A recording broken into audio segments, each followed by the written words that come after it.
Dokter Gigi Surabaya, Dokter Gigi Rizkyadi. Oke teman-teman, hari ini saya akan menjawab pertanyaan dari pasien. Jadi kita masih ada di rubrik tanya jawab dokter dan pasien. Bagi teman-teman yang ingin bertanya bisa langsung DM ke saya melalui Instagram maupun Facebook atau melalui WA. Oke teman-teman, kita simak setelah yang satu ini ya.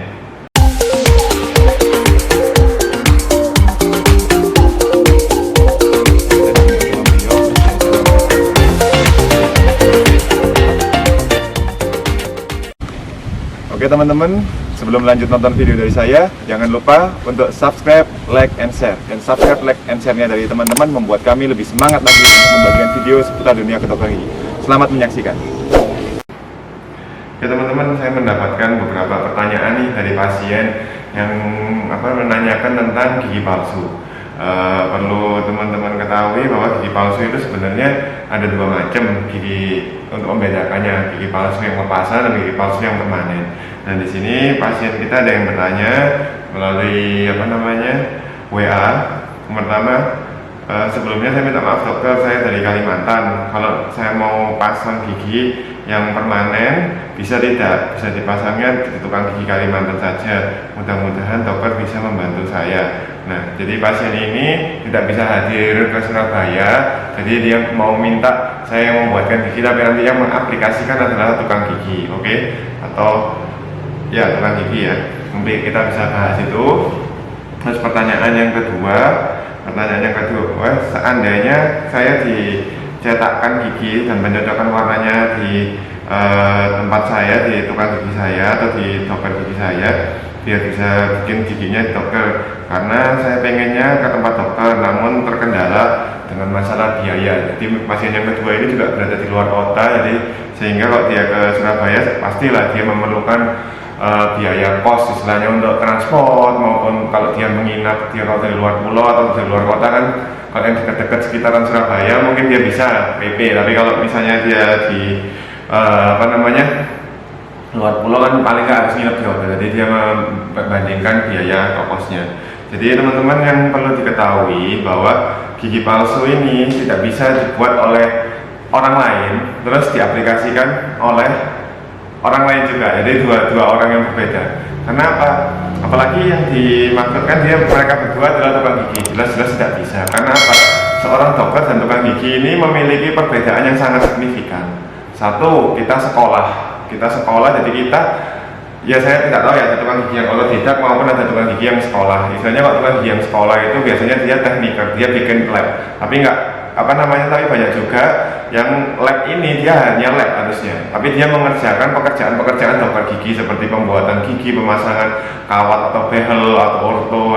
Itu sebenarnya kan tidak boleh, karena mereka di sekolahnya dulu tukang gigi ini hanya diajari cara membuat gigi, bukan untuk cara memasang gigi. Sedangkan kita dokter gigi kita diajari semua teman-teman, dari cabut gigi, pembersihan karang, buat gigi. Kita pun bisa bikin gigi. Saya seorang dokter gigi juga bisa membuat gigi. Jadi kita dulu sekolah juga diajari bagaimana cara membuat gigi, tahapan-tahapannya sampai itu selesai. Nah, terus selain itu, misalnya katakanlah dokter gigi yang di sana disuruh mencetakkan gigi atau mencocokkan warna gigi, terus bikinnya ke saya. Itu saya juga tidak mau. Kenapa? Karena satu, di luar dari kode etik profesi kedokteran gigi. Yang kedua adalah, ya ini kan tanggung jawabnya berarti berdua, tanggung jawabnya adalah dua dokter. Nah, kalau tanggung jawab dua dokter ini yang susah teman-teman. Jadi kadang-kala satu dokter ini gigi palsunya akan dilakukan gigi palsu lepasan, karena dia berpendapat mungkin kondisinya bisa untuk gigi palsu lepasan saja. Sedangkan setelah ke dokter lain dia menyatakan, oh ini masih bisa kok pakai gigi palsu yang permanen, tapi dengan tahap-tahapan seperti ini. Jadi kan sebenarnya tidak bisa seperti itu. Jadi ya harus yang membuat dari awal sampai aplikasi pemasangan itu harus satu dokter gigi. Kenapa? Ini saya sudah rangkum menjadi 9. Satu, dokter gigi ini perlu melihat kondisi gigi dan rongga mulut pasien, bisa atau tidaknya dipakaikan gigi palsu. Nah, kondisi rongga mulut pasien ini memungkinkan nggak untuk dipakaikan gigi palsu gigi itu? Kita lihat dulu jaringannya, jaringan kerasnya gimana. Jaringan keras itu ada dua teman-teman, jaringan keras gigi dan tulangnya. Kita lihat memungkinkan nggak masih bagus, nggak bisanya dipakai apa, pakai permanen atau pakai yang lepasan. Terus di sekitar gusinya itu ada apa, ada kista atau ada ke granuloma. Terus di dalam gusinya itu nanti kalau kadang dokter gigi kurang yakin, nah itu perlu dilakukan foto ronsen. Foto ronsen bisa untuk melihat ketebalan tulangnya atau penyakit di dalam akarnya itu gimana. Banyak faktor. Yang kedua, ada beberapa perawatan yang harus dilakukan seorang dokter gigi sebelum memasang gigi palsu. Jadi gigi palsu maupun bevel atau orto itu adalah perawatan yang harus dilakukan hanya di terakhir kali, di penghujung. Kenapa? Karena kondisi rongga mulutnya harus sehat dulu teman-teman. Jadi misalnya ada karang giginya harus dibersihkan, harus diambil dulu. Misalnya ada gigi yang berlubang harus ditambal dulu. Misalnya ada gigi yang harus dicabut sisa akar atau gigi yang udah goyang, ya itu harus dicabuti dulu. Jadi nanti setelah itu semua rongga mulutnya udah ready, udah siap, udah bagus, baru dilakukan pencetakan. Oke, terus yang ketiga, dokter gigi perlu memeriksa jaringan gusi dan tulangnya. Tadi sudah saya sebutkan ya, gimana memeriksanya jaringan gusi dan tulangnya. Yang keempat, dokter gigi perlu mencocokkan warna gigi agar estetikanya bagus.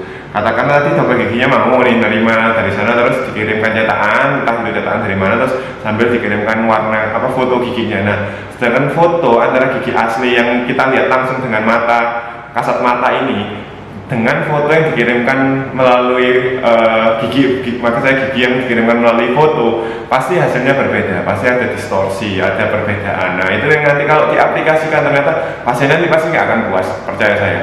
Di pasien nanti bilang, kok keputihan, kok kecoklatan, kok kekuningan. Nah itu nanti malah ada komplain. Sedangkan kalau di kami pencocokan warna gigi kita lakukan banyak. Saya tunjukkan ya. Saya punya ininya, warna giginya. Kita punya set gate-nya. Set gate kita seperti ini teman-teman. Nih, macamnya banyak sekali teman-teman. Nah ini dari nomor berapa aja loh. Jadi insya Allah kalau dicocokkan seperti ini, insya Allah giginya pas. Saya nggak bilang 100% karena kesempurnaan kan milik Allah. Karena kita manusia biasa, kita masih banyak kesalahan. Jadi saya mirip-mirip lah. Terus setelah pencocokan warna gigi, dokter gigi perlu melihat dan mengukur bentuk serta jumlah gigi yang ada. Jadi antara gigi saya dengan gigi para teman-teman semua ini kan berbeda bentuknya. Ada bentuknya yang besar, ada yang kecil, ada yang kotak, ada yang agak bulat. Nah, terus jumlah giginya juga kita kan juga perlu memperhatikan. Oh, gigi ini cukup dibuatkan segini saja karena melihat sisa gusinya nanti kalau dibuatkan terlalu banyak dia nggak bisa memadai atau gigi palsunya nggak kuat memadai. Nah, nanti takutnya kalau terlalu banyak gigi yang ada malah goyang. Itu suatu keputusan yang harus diambil oleh seorang dokter gigi. Jadi nggak bisa seperti itu. Yang keenam, dokter gigi ini tahu apakah pasien ini ada alergi terhadap bahan tersebut atau tidak. Beberapa pasien teman-teman ini ada yang alergi terhadap bahan akrilik. Nah, dimana bahan akrilik ini biasanya pada gigi palsu lepasan. Lu kok bisa tahunya gimana? Biasanya pasien ini saat mau membuat gigi kita lakukan anamnesa atau saya tanyain dulu. Pernah pakai gigi palsu? Oh iya pernah. Pakai gigi palsu apa? Saya pernah tuh dulu yang pakai kawat. Saya nggak tahu bahannya namanya apa. Pakai kawat terus saya kok di bawah gusinya ini sering sariawan. Nah itu berarti ada reaksi alergi. Bisa jadi yang pertama dari bahannya atau yang kedua daripada kawatnya. Kita tanyakan lagi posisi sariawannya di mana, kita cek gigi palsunya. Oh ternyata bukan kena kawatnya sariawannya tapi di bawah itunya, berarti dia alergi. Atau kalau kita lebih yakin lagi kita lakukan tes alergi kepada pasien tersebut. Nah yang ketujuh teman-teman, dokter gigi perlu melakukan pencetakan gigi. Jadi saya misalnya katakanlah ada pasien yang bikin gigi ke saya, ya saya harus yang mencetak sendiri. Kenapa? Supaya hasilnya itu saya tahu fix nggak, bagus nggak antara di rongga mulut pasien dengan hasil cetakan saya. Kenapa? Karena lab ini nanti, lab gigi ini nanti dia mengerjakannya dari hasil cetakan saya, bukan dia mengerjakan dari gigi langsung ke pasien. Biasanya kalau tukang gigi dia langsung mengerjakannya di mulut pasien, padahal itu nggak boleh. Bahan-bahan seperti itu langsung masuk ke mulut pasien nggak boleh, dia harus dikerjakan di luar, setelah itu diaplikasikan ke dalam rongga mulut pasien. Terus yang ke-8 teman-teman, dokter gigi perlu melakukan kontrol setelah pemasangan. Biasanya setelah pembuatan gigi palsu, nah ini kecuali pasien-pasien yang dari luar kota, dia yang udah dok saya nggak bisa kontrol ya, tapi udah kita jelaskan dulu gitu di awal teman-teman. Bu, Pak, ini nanti perlu kontrol ya 1 minggu atau 2 minggu setelah pemasangan, silakan ke sini. Kita lihat dulu jaringan-jaringannya tadi. Yang gigi palsu, yang misalnya gigi palsunya permanen adalah jembatan kanan dan kiri yang kita bikinkan penyangga. Saya lihat, ada kontak berat nggak di situ?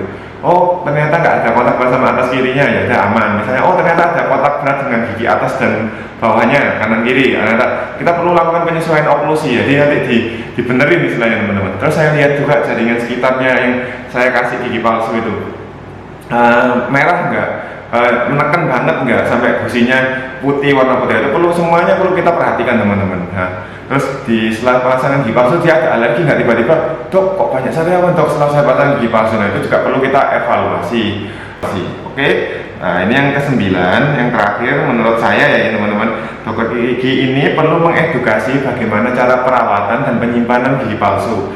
Nah, gigi palsu ini kan nanti ada dua intinya, ada gigi palsu lepasan dan permanen. Nah, yang permanen dan lepasan ini perlakuannya berbeda teman-teman. Yang lepasan ini dia setiap malam hari dia harus dilepas. Pembersihannya, tekniknya juga, caranya juga beda.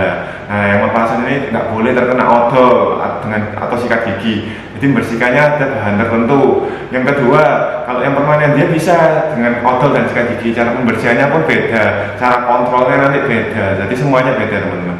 Nah, dari 9 poin yang saya sebutkan tadi di atas teman-teman. Jadi kenapa seorang dokter gigi tidak akan pernah bisa dan tidak akan pernah mau untuk mengerjakan gigi palsu tanpa ketemu pasien, tanpa pasiennya melakukan pemeriksaan dulu, karena itu tadi banyak faktor yang menurut saya adalah saya rangkum tadi menjadi 9 faktor, di mana 9 faktor itu harus terpenuhi semua supaya apa? Gigi palsu ini nyaman dan aman dipakai oleh para pasien dalam jangka waktu tertentu. Kadang pasien ini wah enak ya bikin gigi palsu di dokter, katakanlah bisa awet gini, karena apa? Dikasih tahu, diedukasi nih cara penyimpanan, cara pembersihannya bagaimana. Oke teman-teman, sekian ini video dari saya. Apabila saya ada salah-salah mohon dimaafkan, dan saya ucapkan selamat menunaikan ibadah puasa bagi teman-teman yang menjalankan. Semoga puasa kita tahun ini mendapat ganjaran yang berlipat-lipat dari Allah Subhanahu wa Ta'ala. Terima kasih. Wabillahi taufiq wal hidayah. Wassalamualaikum warahmatullahi wabarakatuh.